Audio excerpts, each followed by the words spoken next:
All right. I'm familiar with this protocol.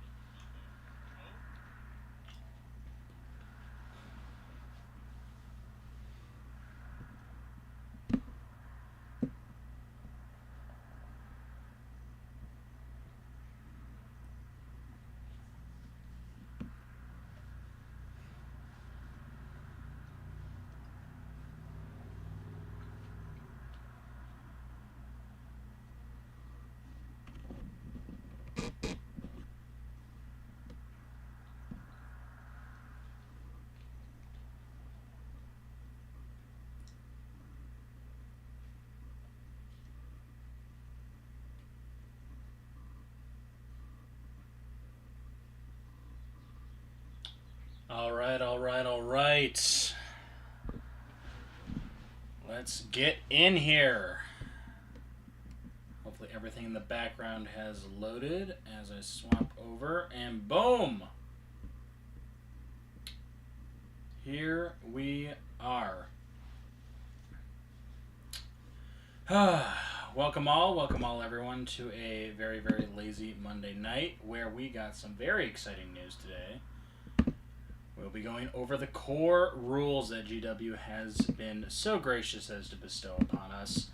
As a note, this is going to be a pretty quick stream. We're just going to be covering the core rules from start to finish. Not going to be, yeah, let's go.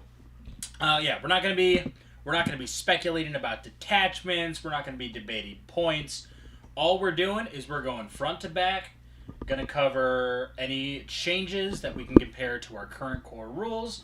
Speculate maybe a little bit about what that might entail, how that might make the gameplay a little differently. But it's going to be pretty simple.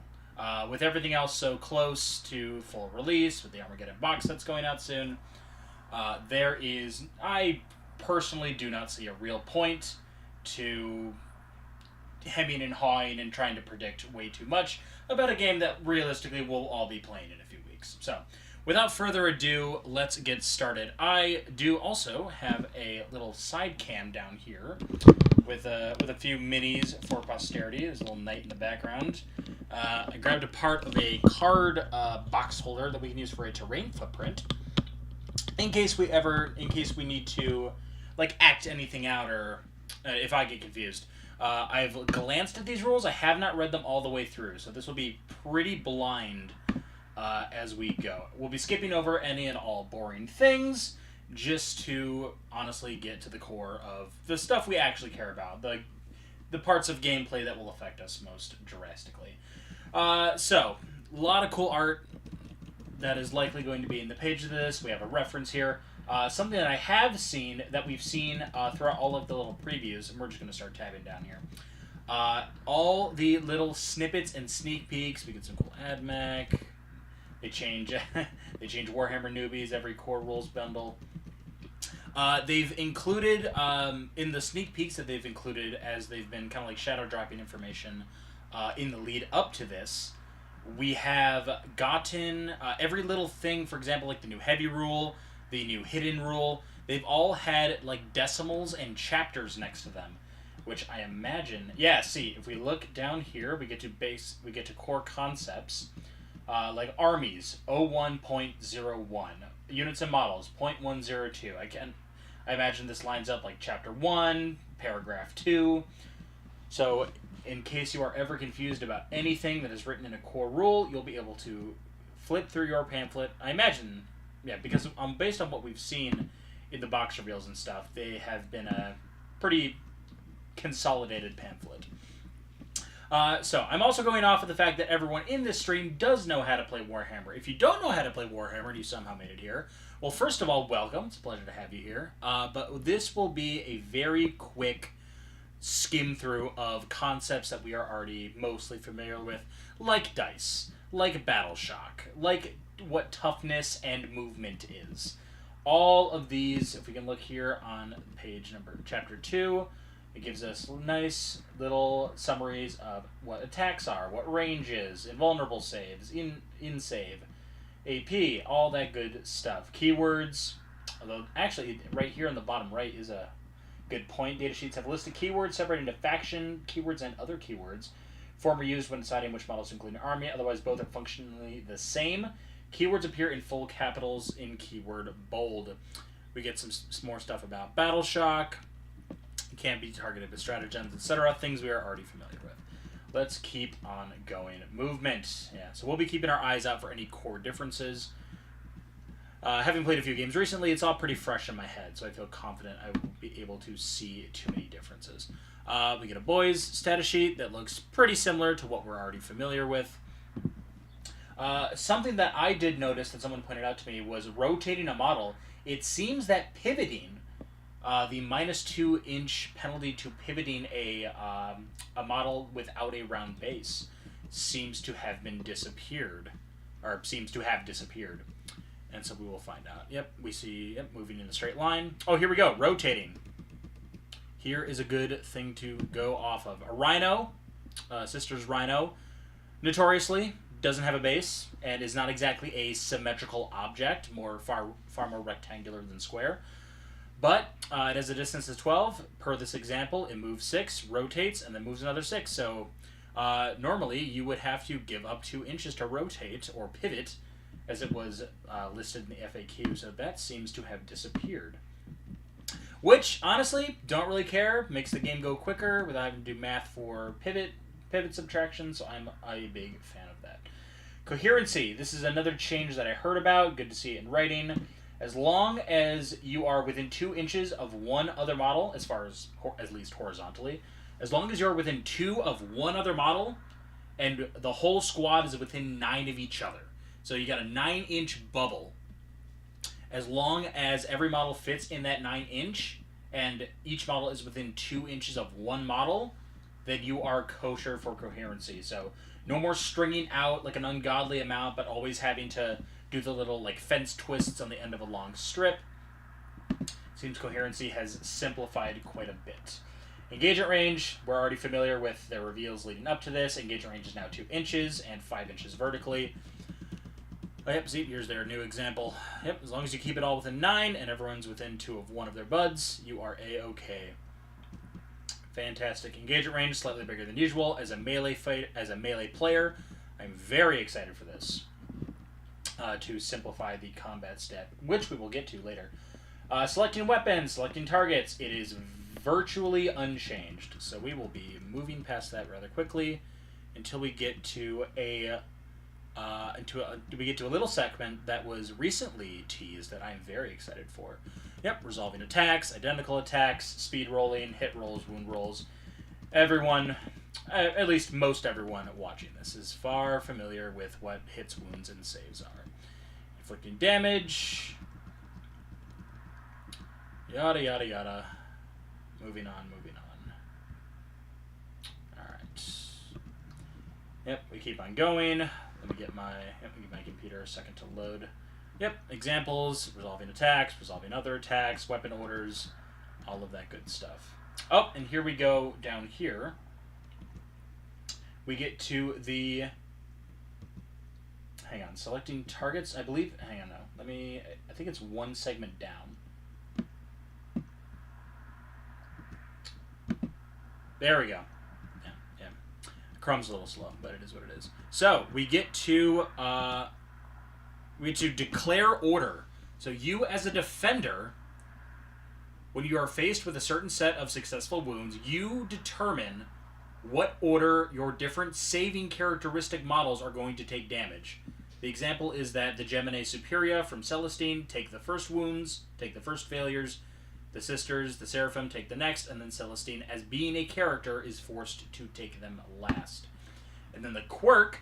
Oh, good evening, Greg. The quirk of this, with the new precision rules that we'll get into when we get into the core concepts closer to the end, I believe, is that precision enables you, the attacker, to declare exactly what is going on here. So actually, I'm just going to do this for myself as well. I'm going to pop open the little desk cam here. So, we have, right here in front of me, we have 5 Sternguard veterans and a lieutenant. The lieutenant has a 4-up invulnerable save. The Sternguard veterans have 3-ups with no invulnerable save to speak of. Say they were faced with 5 wounds at AP 2. I roll those saves.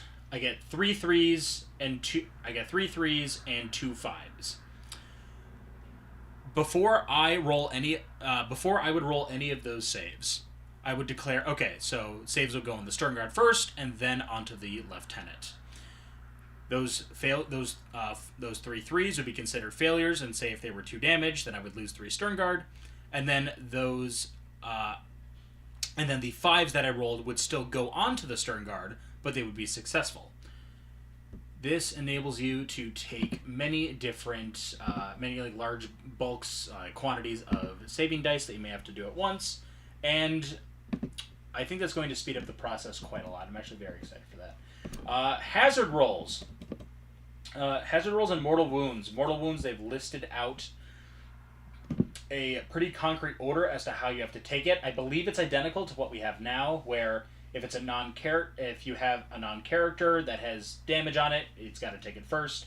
Otherwise, you have to go through all the non-characters until they are dead. And then once you get down to the characters, you got to pick ones that are wounded. Hazard rolls are different as well. After making attacks with the hazardous weapons or resolving hazards for disembarking a destroyed vehicle, which is also rolled in the hazard rolls now, you just roll a dice on a 1 or a 2, suffer 1 mortal. So, for those of you with plasma and scepters or hellblasters, no more suffering 3 mortal wounds on a regular infantry model and losing a valuable piece instantly. You have a 1 in 3 chance to take one as opposed to 1 in 6, but you're no longer taking 3 mortals per pop. Which, as someone with plasma and scepters, is a fantastic thing, because losing those feels rough. Up, and now we are getting into visibility. Visibility. It was right above mortal wounds. Yep, other models and units can either be visible or fully visible. And terrain applies additional rules, which I assume we will get to very soon. So yep, classic diagram, classic picture examples. Models visible, can't see the whole thing. Fully visible, can see the whole thing. A unit is visible as long as you can see 1 or more models, and fully visible, pretty self-explanatory. The nuances of cover, I imagine, will be far more important. Battle round, player turns, all things that are covered in far more detail with specific missions and games themselves, which we probably don't need to spend too much time covering. Let's head down to command phase. Command phase order: start, gain a CP, battle shock, then immediately after. Then you have command abilities and the end of the phase itself. Battle shock being something they've harped on, being far more core to the game itself and far more difficult to shake off, as we know. Now if you are at or below half strength, not just under half strength, you'll need to test for battle shock. And if you are battle shocked from a previous source, you will have to test to undo it, to right yourself. So no more automatically recovering from battle shock at the end of a phase or at the start of a command phase, which should make a lot of very niche, seemingly useless abilities from this past edition far more important and or valid, which is exciting. Movement phase. Moving models. You have remain stationary, normal, advance, fallback, disembark, and ingress. From what I remember from a teaser, we have a few complicated variations of disembark and other things. Yep, we get exact definitions of remain stationary, normal move, advance, etc., etc., etc. All of these core rules are on the website, and I imagine I'll be purchasing a pamphlet of this as soon as they are released. Fallbacks. We have modes now that cover specific circumstances when you need to make a fallback move.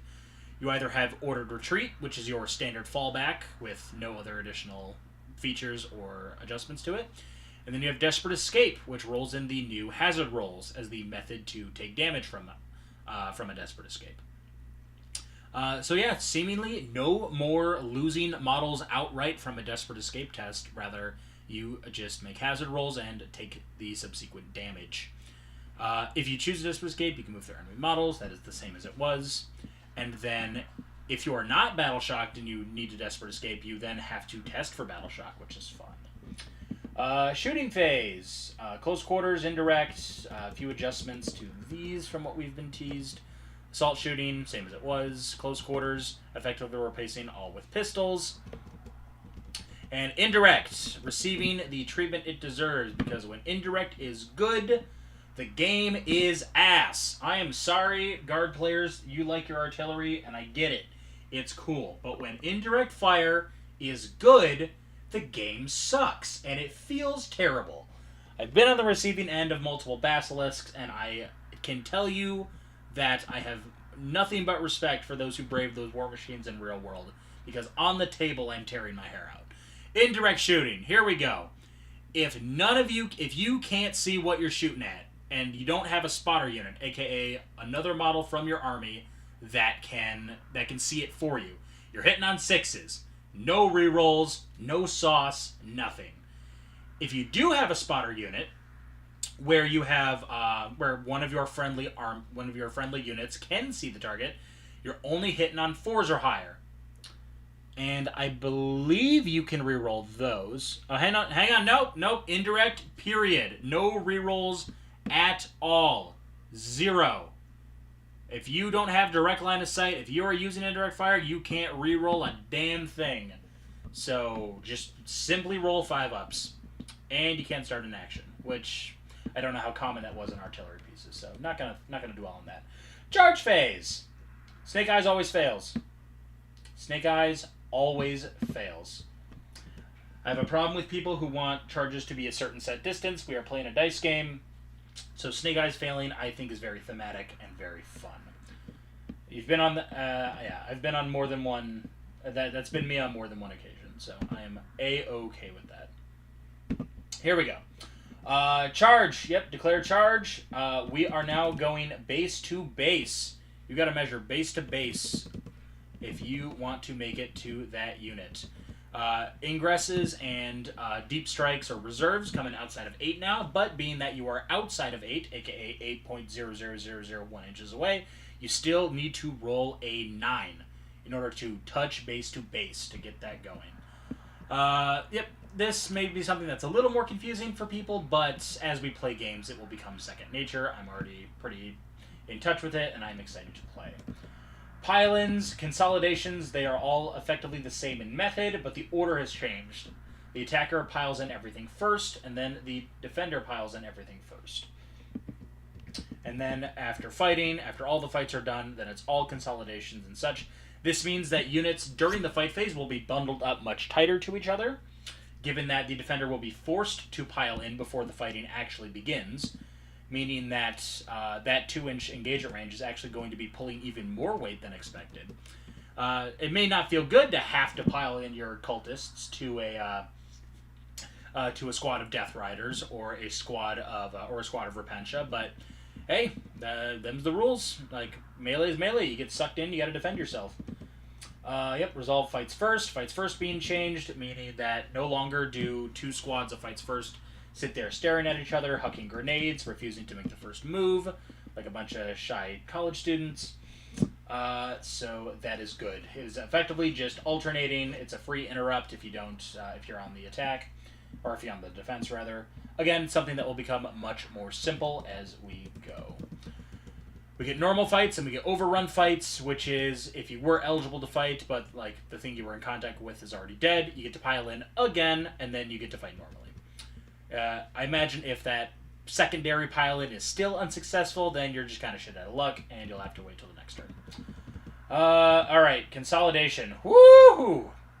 We have 3 different variations of consolidation. You have ongoing, engaging, and objective. Ongoing consolidation, as far as I can parse this, ongoing consolidation is the unit you fought isn't dead, and you pile closer into him, and that's it.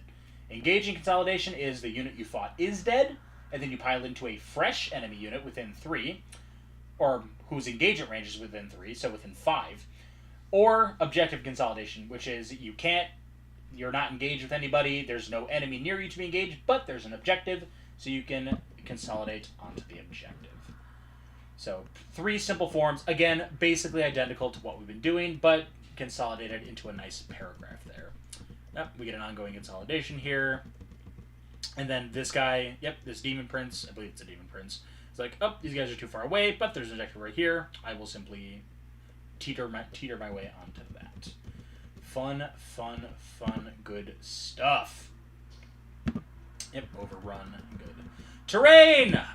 Something that is near and dear to my heart. I love terrain. I love good-looking terrain. I'm excited for the new terrain sets. Let's get some neat, succulent details here.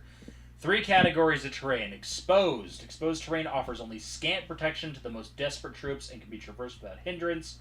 Light terrain can provide cover from incoming attacks but will not slow an enemy's advance or offer lasting defense.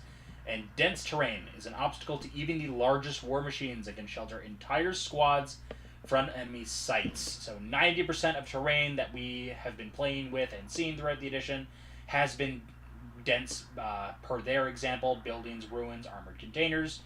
Light terrain, I imagine we'll be seeing more often in terms of like low walls and barricades. And exposed terrain is often like craters and more aesthetic terrain, less effective terrain. And here we get a cool visual example of terrain areas and new terrain. So yep, these classic ruins that you see everywhere that I certainly love more of, but they're too expensive. Both examples of dense, so ruins are now dense terrain. Terrain areas, new footprints that we're dealing with. I ordered a set of cool MDF that I will be that I'll be painting up to look like kind of like Black Winter sand. So that'll be pretty sick. Yep, light terrain, little baby walls. I believe anything under 3 inches. Or I suppose we'll find out. Yep, I suppose. Yep. So something like this, light terrain, would just be something that you categorize before the game begins. All right, terrain and movement, important stuff. Exposed/light. All models can move horizontally and vertically through exposed and light. All models, period. Vehicles, swarms, dudes on foot, anybody. Dense. Infantry, beast, swarm, and mobile, which is a keyword that through a few sneak peeks we've seen, larger units like demon princes and or monsters, vehicles, have been able to get through various means, which is interesting. Yep, so infantry, beasts, and swarms, not mounted. Rest in peace, rest in peace, Krieg. Can move vertically through dense terrain features. AKA, infantry can move through walls. The same as it was, the same as it's been. Other models can move horizontally through dense terrain features, provided that all sections of that terrain feature that the moving model's base would move through are 2 inches or less in height. Otherwise, you must move vertically to ascend or descend such sections. All right. So, if it's 2 inches or smaller, you can effectively ignore it. Otherwise, you got to climb. Moving vertically. Models can move vertically to ascend or descend terrain features. While doing so, that model must remain within a ½ inch, add the distance vertically up, and the distance vertically down. All right, any model. Any model at all. Setting up or ending, models can be set up and on the ground level of terrain features. Infantry, beast, swarm, fly, monster. Oh, so it can be set up on top and can't overhang, has to be stable, etc., etc. Again, things that we are familiar with. Swarms is a change. Interesting.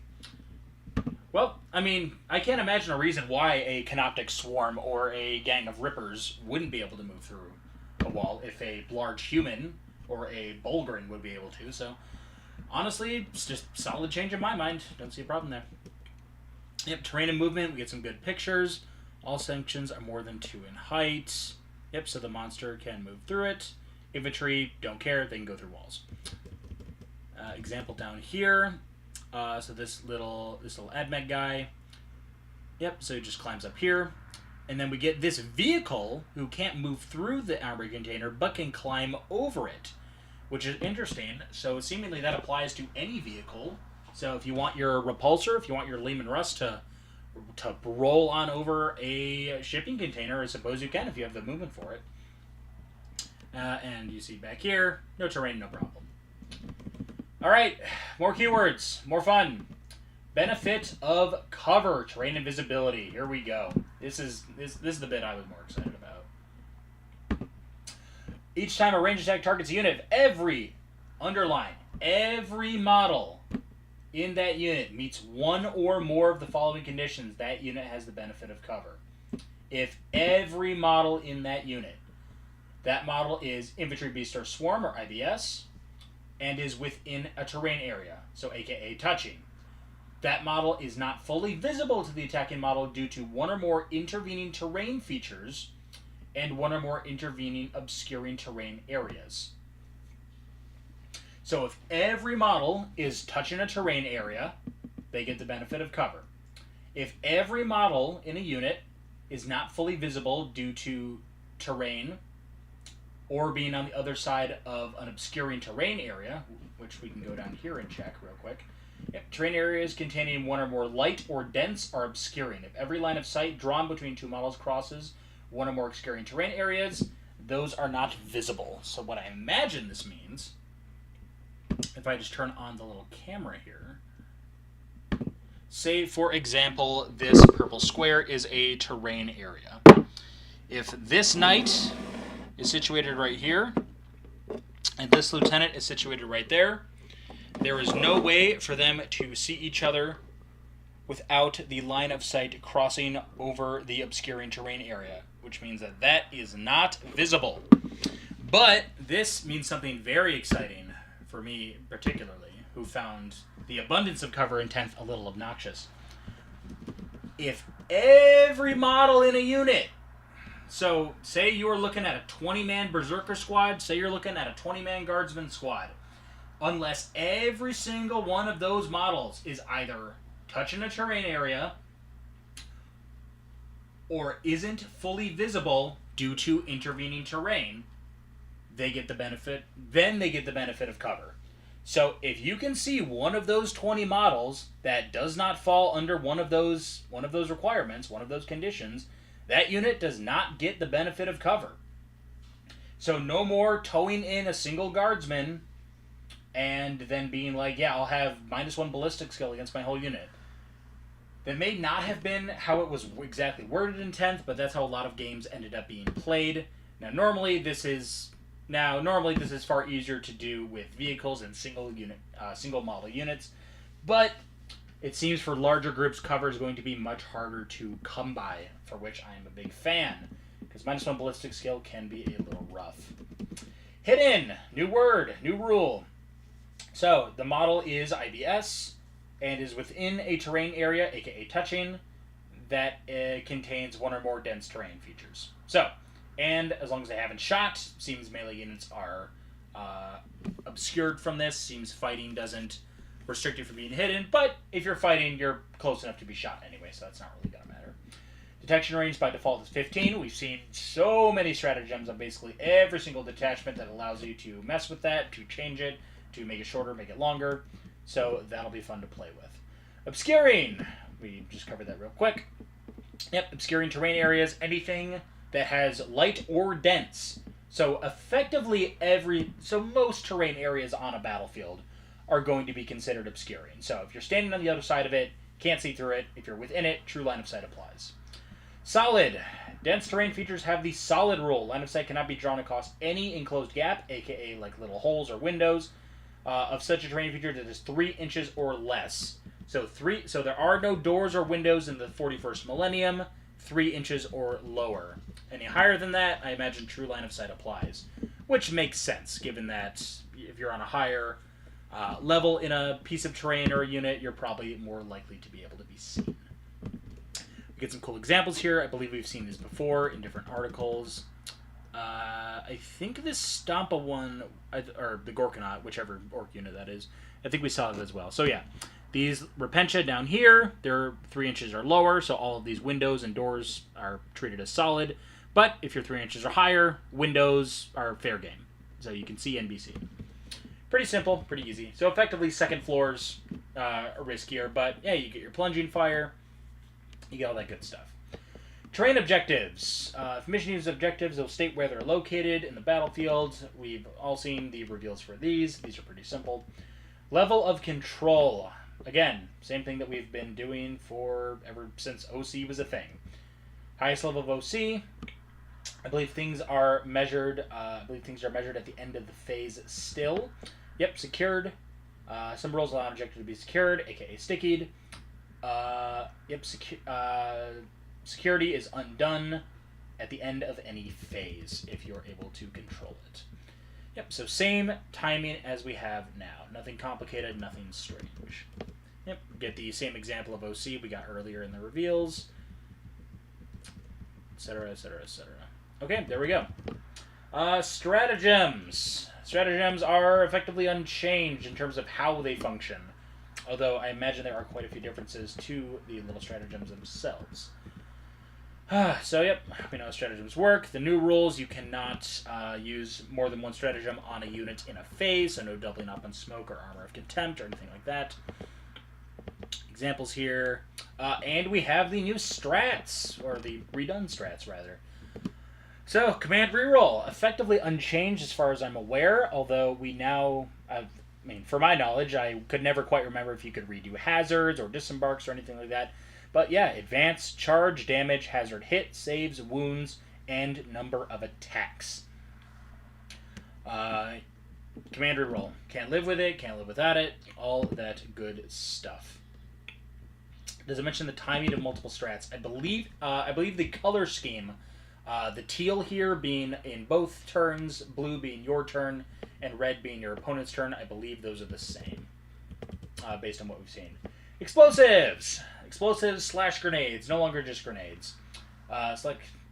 So exact same as it was. Within 8, roll 66, each 4 up, you suffer a mortal wound. The target suffers a mortal wound. Pretty simple. Epic Challenge, exactly the same as it was. Pick a character, in the fight phase, you get precision on your melee. Precision is a little different, we'll cover that later. Crushing Impact, a fun change. Monsters are now in the club. They can crush targets with their impact, just like tanks and repulsors and other vehicles would. However, when you roll your dice to determine the mortal wounds, for each one, you suffer that. So you have a 1 in 3 chance to hurt yourself, and so you have a 1 in 6 chance to hurt yourself, and a 1 in 3 chance to hurt the opponent. The odds are good, but there is a little bit of risk involved. So no more flinging around knights or valuable vehicles, tank shock willy-nilly, maybe something you'll have to think about. Insane Bravery, as far as I can tell, is the exact same. Battle shock, before you make the roll, once per battle. Simple. Yep, stratagem's key. Yep, teal is both turns, blue is yours, red is your opponent's. Simple, simple, simple stuff. Pretty much the same as it was. Rapid Ingress. End your opponent's movement phase, 1 friendly unit's in strategic, excluding aircraft, no ingressing aircraft. Your unit makes an ingress move, which we will cover when we get to it, because they've gone to a lot of trouble to make a new keyword for it, so we will enjoy that and read it. Restrictions can't use in the first battle round, unless you have a rule that says you can, I assume, because quite a lot of potent strategies revolve around ingressing and deep striking on the first turn. Although rapid ingress, perhaps a little more restrictive than a simple deep strike would. Smokescreen has a fun change attached to it. So that smoke unit, until the end of the phase, each time an attack targets either that smoke unit, the unit that used it, or a unit that's not fully visible because of the models that are using smoke, it gets benefited cover. So it effectively creates a literal smokescreen on the battlefield. So you rush your Rhino or your tank with smoke launchers up to the front, it gets targeted, you pop smoke, everything that is obscured by the Rhino's chassis would effectively be -1 ballistic skill to hit as well, which is fun. Alright, something that is very exciting for me. Boo for Mortal's back. Nah, Greg. I am excited by the fact that an enemy, that like a 1 wound Rhino running into me might blow itself up. That's sick as hell. Fire Overwatch. Snap Shooting. See below. New keyword. You can only target 1 visible enemy unit within 24. Attacks only hit on a 6, and you cannot reroll hit rolls. So no fishing for 6s, no fishing for lethals or sustained, although I'm sure you still get them if you hit them. Less Overwatch, and Overwatch being at the end of the movement phase for a single unit is so much easier to parse, cutting out the whole game of hesitating to move certain units. pretty simple, pretty clean, super stoked about it. Heroic Intervention, a rare double cost options strat that I believe is the only one in the core strats here. End of the charge phase, for 1 CP, you can charge 12 inches into an enemy unit that charged, or you can spend 2 CP and charge into any enemy unit within 6. When you make that 6-inch charge, you still get to roll 2d6 and then just reduce it to 6 if it was more. So you roll a 7, it's a 6. You roll a 12, it's a 6. You roll a 4, it's still a 4. But spending 2 CP to charge an opponent on their turn is pretty heckin' spicy. I'm a big fan of that. Counteroffensive. It's combat interrupt. It is the exact same as it was. There is effectively no change. It's worded differently to make sense for the new rules, but other than that, it is completely unchanged. Nids may finally have access grenades. Yes! More explosives for everybody! Yep, and Overwatch only being at the end of the movement makes it real simple for the person using the Overwatch, and B, the person who might suffer the Overwatch to deal with that. I imagine any relevant abilities and keywords will change when we get the updated datasheets and detachments later this month. Actions! Actions are pretty much the same as far as I can tell. You gotta be on the battlefield, you can't be an aircraft, you can't be battle shocked, you can't have an OC of 0. Something I love to see, if you have 0 OC, if you are a spore mine, if you are a little deaky idiot who can't do anything, the commander does not trust you to do actions. So no shooting spore mines, no jettisoning little like OC0 idiots into the side of the battlefield to auspex scan or cleanse or dig for minerals or something. The important people should be doing the important actions. You can't be engaged, you can't have advanced or fall back, you can't have done another action. I imagine there will be exceptions to advancing or fall back like there are on certain data sheets we have now, but we will find out more later. If you start an action, you can't shoot unless you're Titanic, and you can't charge. Pretty simple. And all actions will be listed specifically with the details on the different missions and situations where they come up. So yeah, pretty broad overview. Beautiful pictures here in the book of a sister diorama going up against the Gene Stealers. Very fun with a little bit of Death Watch in tow. All right, monsters and vehicles, something that I personally really tend to struggle in terms of remembering the little bits. Notice the new dash thing means you cannot add OC for a banner. Well, yeah, if your OC is dash, that means that your OC becomes dash, aka null and void, when you are battle shocked. So, cannot add OC for a banner. Not 100% sure what you mean by that. Yeah, maybe clarify that for me a little bit as we move on. Moving monsters and vehicles. Each time you make a normal or advanced move, monsters and vehicles can move through friendly and enemy models, period. Frame, their new word for hull. Basically, if it doesn't have a base, it has a frame. And it seems that frame is actually going to be a keyword on its datasheet, which will be convenient to remember. Shooting and engage monsters and vehicles. Enemy monsters and vehicles that are engaged can still be selected, but if you target that, you subtract 1 from the hit roll. Not ballistic skill, hit roll. Difference. The difference between ballistic skill and hit roll modifiers are still distinct, meaning you can modify it by up to 2 digits.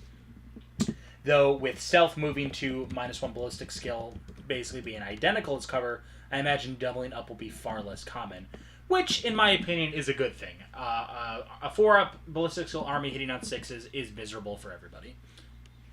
Engage, yep, so this is Big Guns Never Tire, aka, like, you can still, well, not Big Guns Never Tire, but you can still shoot. You can still shoot. Yeah. Yeah.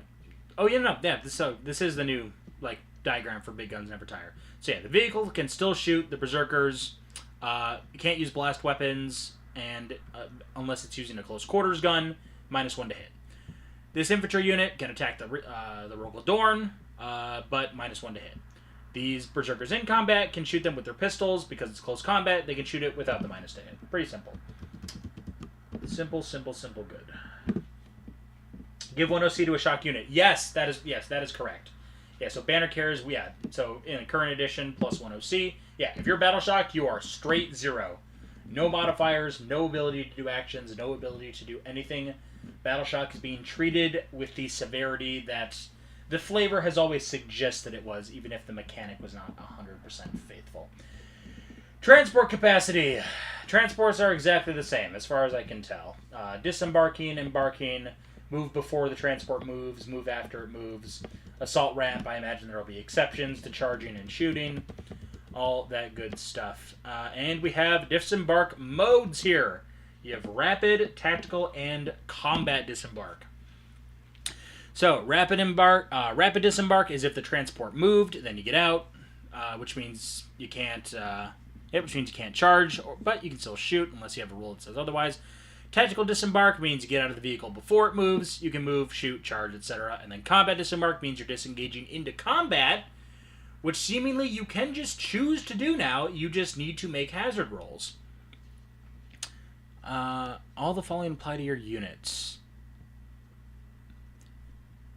Yeah, so combat disembark. Each model can be set up engaged with one or more enemy units that transport is engaged with.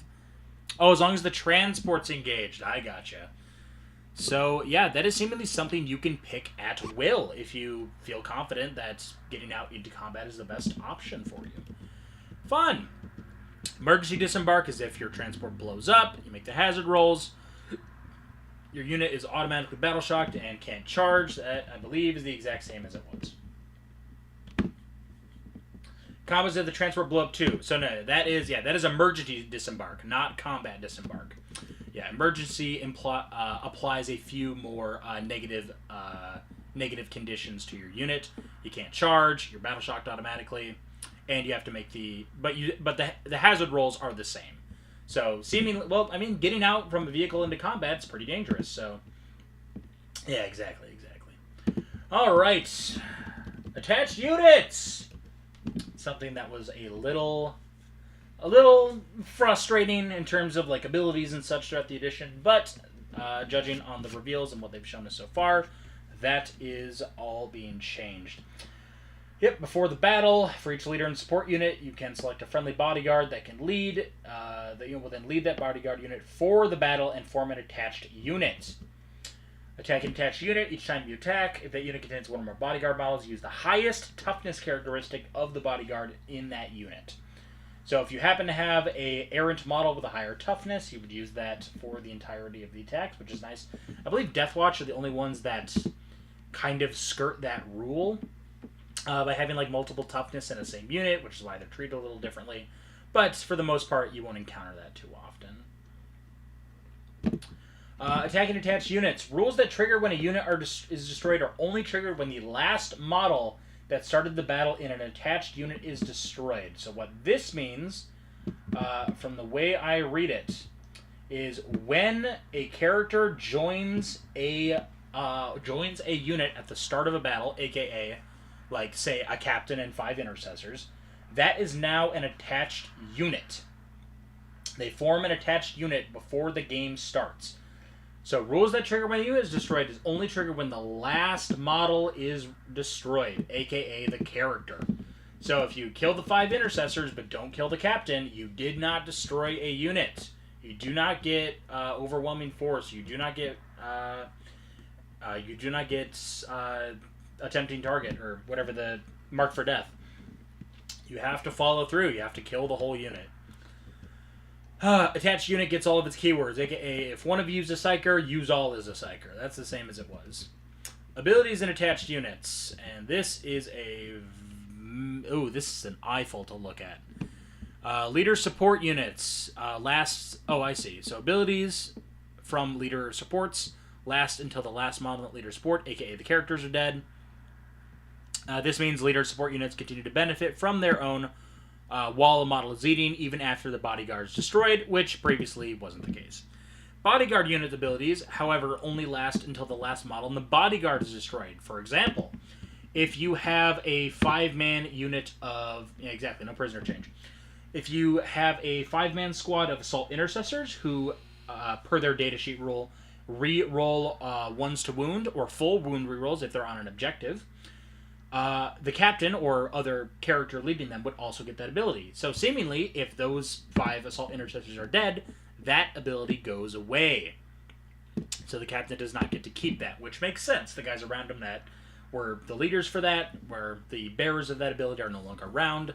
So that specific models, aka enhancements or war gears, last until that model is destroyed. That's the same as it was.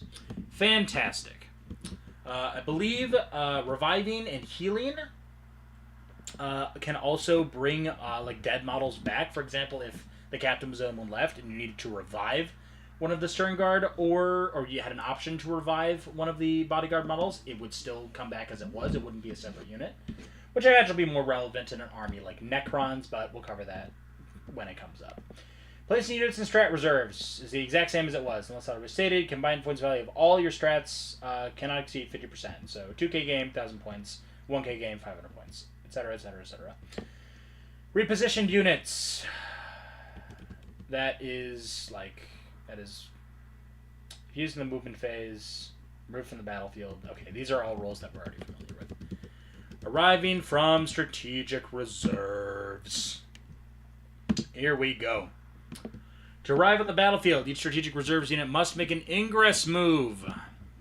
More than 8 inches away is the relevant change here, as opposed to more than 9. So, screening is now tougher. Those units that create 12-inch deny bubbles are far more valuable. Now, as a reminder, you still need to make your 9-inch charge, because you got to go base to base. You're outside of 8. So that is a fun little change. It'll maybe take me a little bit to get used to, but I'm game to play. At the end of the third battle round, all strat reserves units that have not made an ingress move are destroyed, with the following exceptions: units sparked with transports or repositioned units, aka units that have left the battlefield. So, same deal. Surge moves. Something we're already familiar with, but it's cataloged? Sweet Jesus. Cataloged here as its own bespoke ability. So basically, a reactive move after you've been shot that you can use to go into combat. Oops, hit the wrong button. There we go. Yep. So if you surge, you can go into engagement range. So be careful when shooting world leaders. Flying models. Oh my god, this change is so needed. Take to the skies. So after you make an advance roll or after you're ready to move, you can choose to take to the skies. You -1 from your distance, and you just ignore terrain like it ain't there. No more moving up a crate. No more measuring up diagonal or down diagonal. You just straight up ignore terrain. You pretend it isn't there.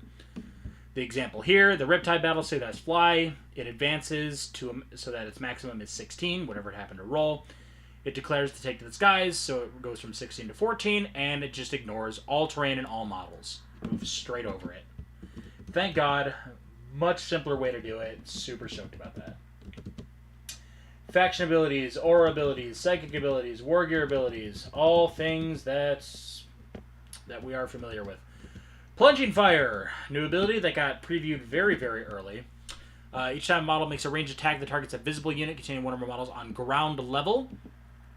So, if you are on a terrain feature that is 3 or more inches in height, aka if you're higher than 3 off the ground, or you're 3 inches or higher off the ground, you get +1 ballistic skill. Or if you're towering, aka a big knight, and the target's within 12, you get +1 ballistic skill. Fantastic way to counteract cover or stealth, and a far simpler way to handle it, as that's not something that's just like adding armor penetration or something more complicated. Fantastic. Deployment. Oh, aircraft. I kept hearing rumors that aircraft was changing somewhat drastically. So here we go.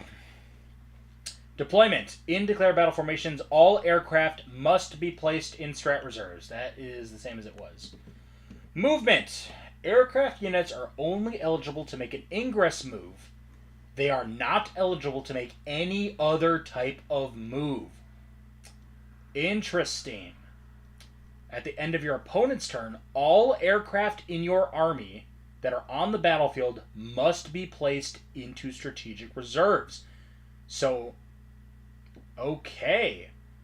So on your turn, an aircraft swoops in via deep strike or otherwise, and then at the end of your opponent's next turn, it flies back up, and then on your next turn, it flies back down. So aircraft do not move across the table anymore. They are effectively swooping down from way on high, interacting with the battlefield in one spot, and then flying back up, like making strafing runs or making bombing runs. Interesting. So, yep, no more move 20, no more hover mode, no more anything like that. Other restrictions. Each time a unit moves, you can move through aircraft. Each time you pilot, consolidate, or surge. You ignore aircraft unless you fly. Being engaged with aircraft doesn't prevent you from moving, aka ignore aircraft. Shooting. Plunging fire has no effect on aircraft or by aircraft, so aircraft do not get plunging fire. Fantastic. Charging and fighting. Aircraft cannot charge, and they can only melee flying units. Only flying units can charge aircraft, and only flying models can make melee attacks that target aircraft. AKA, if you don't fly, you don't interact with aircraft at all. Pretty simple. Yeah, first 4 plunging instead of second or third. Far simpler to deal with. Alright, moving on. That's an interesting change to aircraft. I think this opens up a space for their data sheets to be far more interesting. To maybe give like aura abilities or like denial abilities or things like that. I would much prefer aircraft become like tech pieces or like cool like army buffs as opposed to mortal wound bombs or annoying pieces of plastic like they've been previously. Abilities, core reference. Here we go. Anything of note here? Core abilities, weapon abilities, blast, lethal hits. We've seen exceptions and differences of these. Multiple instances of core abilities that include a number are duplicated. Okay, but you got to select the lowest amount. For instance, you have Scout 6 and Scout 8 in the same unit. You got to pick Scout. Scout 6. Things don't stack. You got to pick between different abilities, which hardly ever comes up. So nothing there. Oh baby, core abilities. Here we go. Let's peruse these and see if we have anything different here. Anti is a anti-X crit wound, same as it was. Blast, extra dice per 5 models, exact as it was. Assault, you can advance and shoot, same as it was. Cleave, brand new word, aka blast in melee. It is functionally identical to blast, but it is for melee weapons. Fantastic. Close quarters, the replacement for pistol, RIP pistol keyword, rest in peace, will be missed, but we now have close quarters, which is just a far better blanket term for everything. Fantastic. Deep strike, exact as it was, except it's now 8 inches outside of 8 inches instead of outside of 9. Deadly demise, exact as it was. Devastating wounds, the exact same as it was. Mortal wounds, aka devastating wounds, are allocated after normal damage. That is something people forget all the time, so do well to remember that. Extra attacks, exact as it was. Firing deck, exactly the same. Feel no pain, the same. Fights first, the same. Hazardous, we covered the distance of hazardous. Each time you have to make hazardous rolls, you go to the different hazard rolls that we already covered. Slight difference, but less punishing and easier to understand. Heavy is changed in a way that I love. As long as you don't move further than 3 inches, and you weren't set up on the battlefield this turn, you get +1 to hit. So you can shuffle and still get heavy. You can wiggle around a corner, still get heavy. You can poke through a wall a little bit, still get heavy. Which I am a big fan of. Do they spill over this edition? Dev wounds. I imagine they do. So dev wounds are associated one at a time. I can't imagine that will have changed from what we do right now. Yep, heavy's great. I am such a big fan of heavy. Heavy felt like such a non-burger or detriment at times. So big fan of that.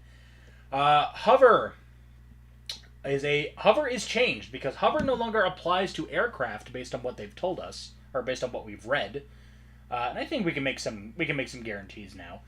So hover is a new unit that I think will be applied to certain other flying units, maybe crisis suits or other things. Each time you take to the skies, aka a flying unit, you just don't subtract 2. So you would move your maximum distance. Considering this is vector thrusters or anti-grav technology, I have a sneaking suspicion that Space Marine tanks might be hovering. But because they're not flying, they would never take to the sky anyway. So I am fascinated to see what new units will have hover for this edition. Infiltrators is a little... Nope, Infiltrators is the same, except it's now more than 8 inches instead of 9 to go with the ingress change.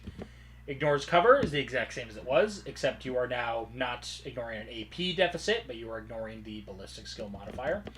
Indirect fire is ass, as we've covered. Lance is the exact same. If you charge, +1 to wound. Leader's the same. Lethal hits is the same. Oh, wait, no. Lethal hits has one little change. Each time you result in a critical hit with lethal hits, you can choose for that attack to auto wound. So, for example, if you have that squad of Sternguard veterans here, with their little lieutenant who gives them lethal hits, but you want to be able to roll those dev wounds, if you get a bunch of 6s, you can still choose to re-roll those. Or you can just save it for the heavy bolters. Yeah, start of 10th dead wounds were absolutely disgusting. We don't need to talk about those. Eldar Wraith Knights ruining it for everybody. Fantastic. Yep, so fun little change for lethal hits there. A little bit more flexibility. Load operative is exactly the same as far as I could tell. As long as you're not attached, you can't be targeted or visible, which is a little different. That interacts with a few other rules outside of 12. One shot is the same once per game. Melta is the same. If you're in half inch, add whatever the X is to damage. Pistols. It's still here in the core rules, funny enough. Pistols in close quarters are identical for all rules purposes. So maybe they included it here just for people in case they were confused. I think it's something different, but they've even added a designer's note. It's like, hey, close quarters is supersedes pistol, so just use close quarters. I don't know why you had to include it in the core rules, but hey, it's all right. Precision. Ooh, a change I'm very excited about. Nope, go back up. Oh God, where am I? Go back up. There we go. While resolving attacks made with one or more precision weapons at the start of the allocation order step, aka the step where normally the defender would choose what units, what models are going to take what saves first. If the target unit contains one or more characters visible to the attack, the active player, aka you, the shooter, can select an allocation group that contains one of those visible character models.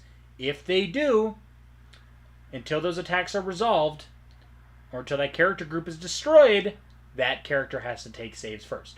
Now, you only get to pick one. So, if a unit contained 2 characters, which will be certainly a thing that can happen, with leader and support now being bespoke terms, you can only pick one of those characters to take saves first.